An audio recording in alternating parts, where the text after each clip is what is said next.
많은 이들 노래는 하지만 정작 가진 않는 길, 두려운 생각보다 많이 힘들고 험한 길보단 그저 말로만 가려기에 점점 멀어져만 가네. 내게 생명 주었던 그 길 점점 이용하려 하네. 내게 사랑 주었던 그 길 다시 복음 앞에 내 영혼 선해 주님 만나 그때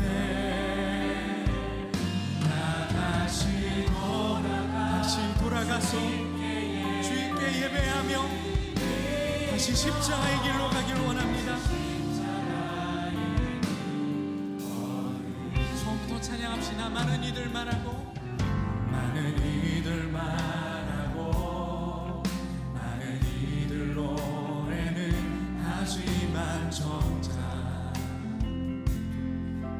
하진 않는 길, 두려운 생각보다 많이 힘들고 험한 길보단 그저 말로만 가려기에 점점 멀어져만 가네. 그 멀어졌던 그 사랑의 길을 주님 이제 다시 좁혀보길 원합니다. 아버지께서 돌아오라 말씀하시니 하나님 점점 다시 주님께 돌아가고자 합니다. 하려 하네. 내게 사랑 주었던 그 길 다시 복음 앞에 복음 앞에 내 영혼 선해 주님 만나 그때로 다시 돌아가 나 다시 돌아가 주님께 예배 드리며 다시 십자가의 길 걸으리. 다시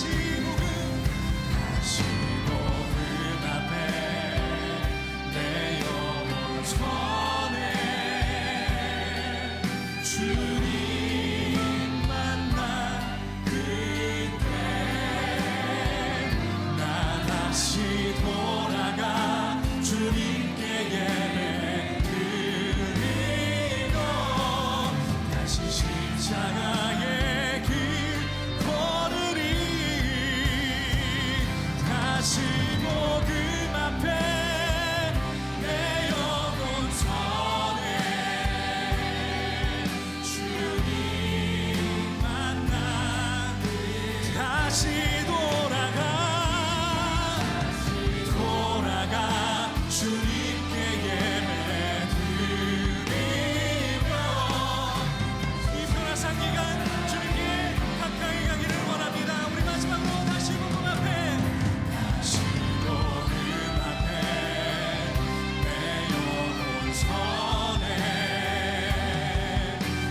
세상의 찌꺼기 같은 우리가 지금까지 세상의 더러운 것과 만물의 찌꺼기 같이 되었도다. 고린도전서 4장 13절. 위 구절은 과장된 표현이 아닙니다. 위 내용이 오늘날 소위 복음 사역자들인 우리에게 해당되지 않는 이유는 바울이 이 내용을 쓸 당시 정확한 의미를 몰랐기 때문이 아닙니다. 우리에게 너무나 많은 세상의 애착들이 남아 있어서 우리는 만물의 찌꺼기가 되기를 스스로 거절하기 때문입니다. 거듭나서 거룩하게 될 때 누구나 그리스도의 남은 고난을 채우는 것은 아닙니다. 오직 복음을 위해 따로 구별된 자가 그리스도의 남은 고난을 채우게 됩니다. 베드로는 너희를 연단하려고 오는 불시험을 이상한 일 당하는 것 같이 이상히 여기지 말라고 말합니다. 우리가 겪는 여러 고난을 이상하게 여긴다면 이는 우리 마음이 겁으로 차 있기 때문입니다. 우리는 불시험을 피할 수만 있다면 약삭빠르게 빠져나갈 것입니다. 나는 복음 때문에 부끄러움을 당하고 싶진 않아. 사람들에게 굽히고 싶지 않아. 물론 당신은 그럴 필요가 없습니다. 그리고 간신히 구원도 받게 될 것입니다. 당신은 얼마든지 복음을 위해 당신을 따로 구별하시는 하나님을 거절할 수 있습니다. 그러나 반대로 당신은 복음이 증거된다면 나는 이 땅에서 찌꺼기같이 대우받아도 상관없다 라고 말할 수도 있습니다. 예수 그리스도의 종이란 하나님의 복음의 실체를 위해 순교할 각오를 한 자들입니다. 단지 도덕적인 사람이라면 부끄러움이나 부도덕을 경험하거나 배신을 당하게 될 때 그 악영향이 그의 선함에 너무나 큰 충격을 주기에 그의 마음은 절망으로 닫히게 됩니다. 그러나 하나님의 구속의 실체의 놀라움이란 아무리 나쁘고 악한 사람이라도 하나님의 사랑에서 벗어날 수 없다는 사실입니다. 바울은 하나님께서 그를 얼마나 훌륭한 사람으로 만들 수 있는지를 보여주시기 위해 자신을 구별했다고 말하지 않습니다. 단지 내 안에 계신 하나님의 아들을 보여주기 위해 구별되었다고 말합니다. 365일 매일 만나 오늘은 2월 3일 말씀입니다. 세상의 찌꺼기 같은 우리라고 하는 제목으로 오늘도 두 개의 대지로 나누어 생각해 보겠습니다. 첫 번째, 구별된 자의 몫이 있다. 챔버스는 오늘 묵상 역시 사도 바울의 자기 고백에 있는 성경 본문을 선택했습니다. 주님의 복음을 전하기 위해 살았던 사도 바울은 자신의 삶을 이렇게 말하고 있습니다. 세상의 더러운 것과 만물의 찌꺼기같이 되었다. 어제의 말씀과도 상당히 연관이 되어 있는 부분입니다. 소명자에게 이런 고백이 있어야 하지 않을까요? 세상을 향한 애착은 만물의 찌꺼기가 되는 것을 거절하게 만들지만 구별된 당신은 복음이 증거된다면 이 땅에서 찌꺼기같이 대우받아도 상관없다. 그렇게 말하는 건 말입니다. 오늘 묵상글에서 아주 인상적인 것은 구별된 자의 몫이 있다라고 하는 표현입니다. 챔버스의 글을 조금 인용해 보겠습니다. 거듭나서 거룩하게 될 때 누구나 그리스도의 남은 고난을 채우는 것은 아닙니다. 오직 복음을 위해 따로 구별된 자가 그리스도의 남은 고난을 채우게 됩니다. 베드로전서 4장 12절에 보면 이런 말씀이 있습니다. 너희를 연단하려고 오는 불시험을 이상한 일 당하는 것 같이 이상히 여기지 말고. 챔버스는 오늘의 말씀을 묵상하며 이런 의문을 갖습니다. 왜 우리들은 이 말씀을 과장된 표현으로 치부하거나 혹은 우리에게 해당되지 않는다고 생각하는 것일까? 이유는 분명합니다. 우리들에게 너무 많은 세상에 대한 애착들이 남아있기 때문입니다. 그러니 기꺼이 만물의 찌꺼기가 되는 것을 거절하는 것이죠. 우리가 겪는 고난을 이상하게 여긴다면 기회가 있을 때마다 우리는 고난을 피해가려고 하지 않겠습니까? 복음 때문에 부끄러움을 당할 마음이 추호도 없는 사람들이라면 그렇게 살다 부끄러운 구원을 받게 될 것입니다. 우리 모두는 구원을 받지만 구별된 자의 몫으로 부르시는 하나님의 명령을 거절할 수 있습니다. 챔버스가 이야기하는 중요한 부분 중에 하나입니다. 하나님은 우리를 강압적으로 이끄셔서 억지로 된 순종을 원하시는 분이 아니기 때문입니다. 사도 바울은 골로새서 1장 24절에서 나는 이제 너희를 위하여 받는 괴로움을 기뻐하고 그리스도의 남은 고난을 그의 몸된 교회를 위하여 내 육체에 채우노라고 말하고 있습니다.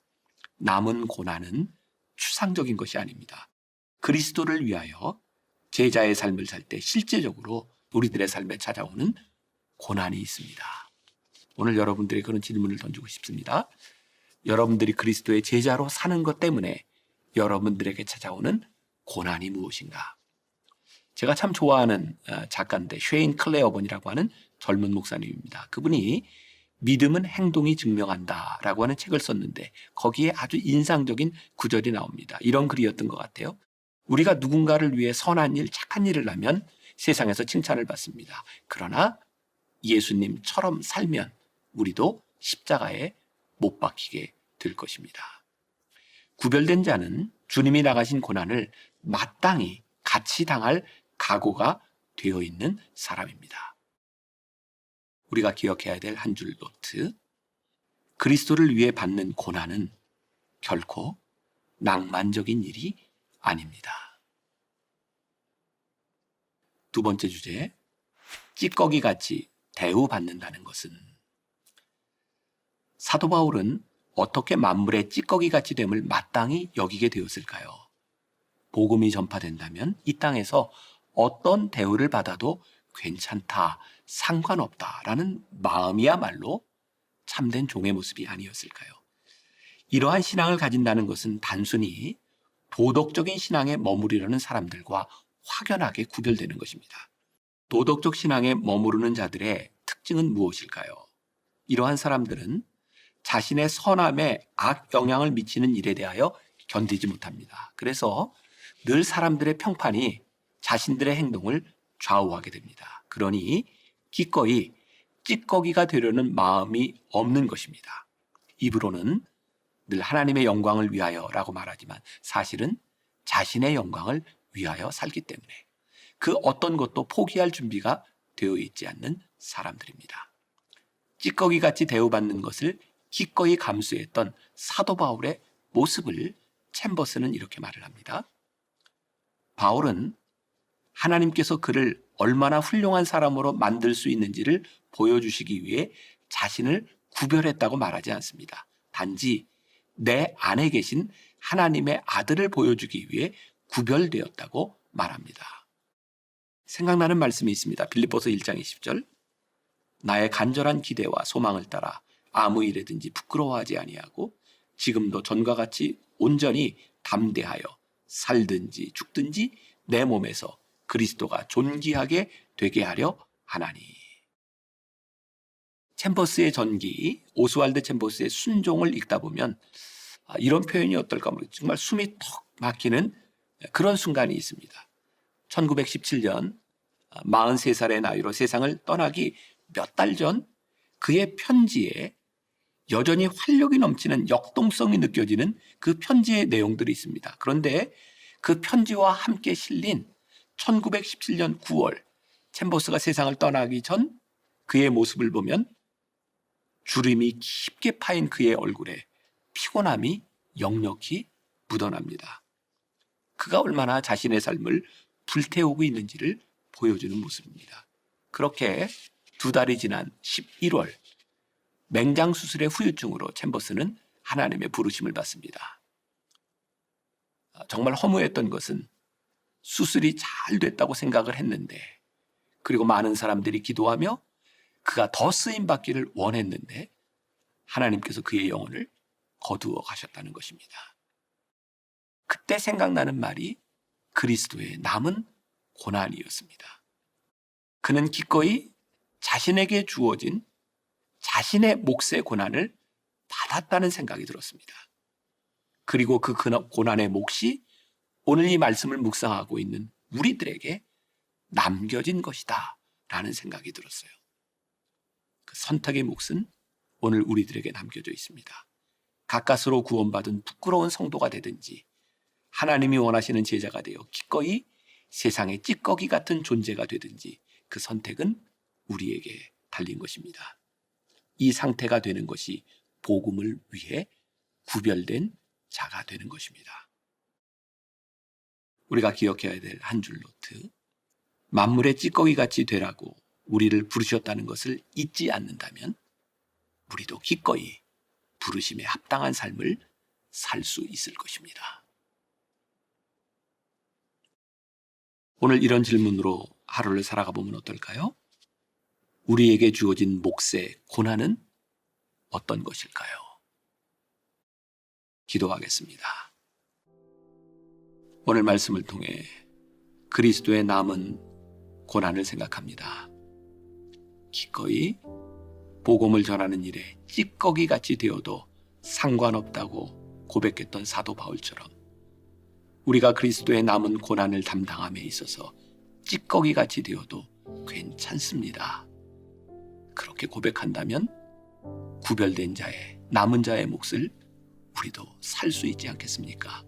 주님, 우리의 인생에 후회함이 없는 사람, 끝까지 찢겨진 빵과 부어진 포도주처럼 그렇게 인생을 살아가며 하나님 앞에 설 수 있는 주의 백성들이 되게 하여 주옵소서.